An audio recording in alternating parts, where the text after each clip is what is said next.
بسم اللہ الرحمن الرحیم۔ السلام علیکم۔ کیسے ہیں پیارے بچوں؟ آپ لوگ خیریت سے ہی ہوگے۔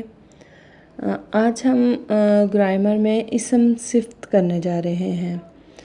اسم صفت اور اسم موصوف۔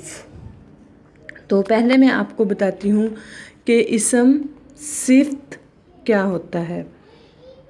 وہ اسم جس میں کسی کی اسم کی اچھائی یا بری حالت کو ظاہر کیا جائے۔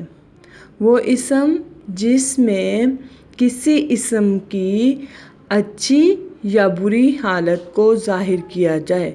وہ اسم جس میں کسی کی خوبی یا خامی کسی اسم کی خوبی یا خامی ظاہر کی جائے، یعنی کہ اسم صفت میں اسم کی خوبی اور اسم کی خامی ظاہر کرتے ہیں۔ بعض لوگ اسم صفت بچے یہ سمجھ جاتے ہیں کہ اسم صرف خوبی ہوتی ہے، لیکن اسم صفت صرف خوبی نہیں ہوتی، اس میں خامی بھی ہو سکتی ہے، اس کا چیز کا رنگ بھی ہو سکتا ہے، اس کی بڑا ہونا چھوٹا ہونا اس کا ظاہر ہوتا ہے۔ تو کسی بھی اسم کی خوبی یا خامی جو ہے وہ اسم صفت کہلاتی ہے۔ اور اسم موصوف کیا ہوتا ہے؟ جس اسم کی خوبی یا خامی بیان کی جائے، یعنی کہ جس کی خوبی یا خامی بیان کی جائے وہ اسم موصوف ہوتا ہے۔ اسم صفت کیا ہوتا ہے؟ کسی اسم کی خوبی یا خامی، اور اسم موصوف یعنی کہ جس اسم کی خوبی یا خامی بیان کی جائے اسے اسم موصوف کہتے ہیں۔ نمبر 1 ہمارے پاس ایک جملہ ہے، شرارتی بچے نے کتے کو پتھر مارا۔ تو شرارتی بچے نے کتے کو پتھر مارا، تو اس میں اسم صفت کیا ہے؟ اس میں اسم صفت ہے شرارتی۔ کیا ہے اس میں اسم صفت؟ شرارتی۔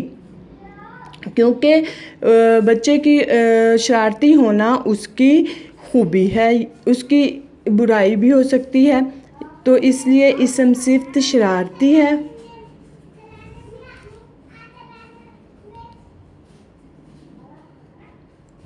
اور اسم موصوف کیا ہے؟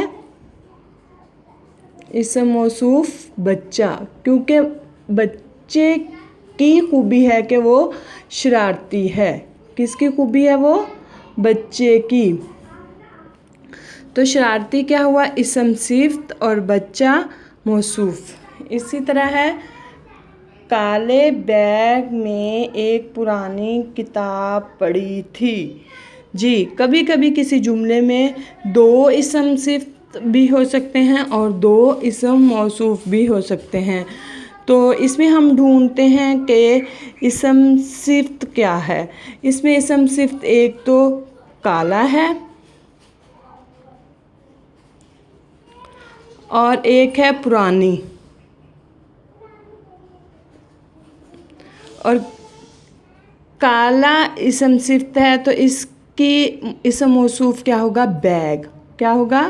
بیگ، کیونکہ بیگ جو ہے وہ کالے رنگ کا ہے، اس لیے اسم موصوف بیگ ہوگا۔ اور ادھر سے کیا ہوگا؟ پرانی اسم صفت ہے کس کی؟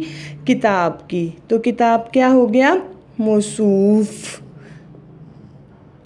اسی طرح ہمارے پاس ایک اور جملہ ہے، نیک آدمی ایک چھوٹے بچے کے ساتھ جا رہا تھا۔ نیک آدمی ایک چھوٹے بچے کے ساتھ جا رہا تھا، تو اس میں اسم صفت کیا ہے؟ اس میں کوالٹی کیا ہے؟ نیک ہونا۔ نیک ہونا کیا ہے؟ اسم صفت ہے، اس کی خوبی ہے، کس کی؟ آدمی کی، تو آدمی کیا ہو گیا؟ موصوف ہو گیا۔ اسی طرح ادھر ہے چھوٹے۔ چھوٹے کیا ہے؟ صفت ہے، اسم صفت ہے، اور بچہ کیا ہے اس کا؟ موصوف ہے، کہ بچے کی خوبی ہے کہ وہ چھوٹا ہے۔ کسی کا چھوٹا ہونا، بڑا ہونا، نیک ہونا، شرارتی ہونا، ذہین ہونا، کوئی اس کا کلر ہونا، یہ سب جو ہے اسم صفت کہلاتے ہیں۔ ہمارے پرانے گھر کے سامنے ایک درخت تھا. تو اس میں کیا ہے؟ پرانے جو ہے وہ پرانے کیا ہے؟ اسم صفت ہے. اور گھر کیا چیز پرانی ہے جس کی خوبی بیان کی گئی ہے؟ وہ ہے موصوف گھر. تو آپ کو سمجھ آ گئی ہوگی صفت اور موصوف کی. اسے اپنی بک پہ کریں اور میرے ساتھ شیئر کریں.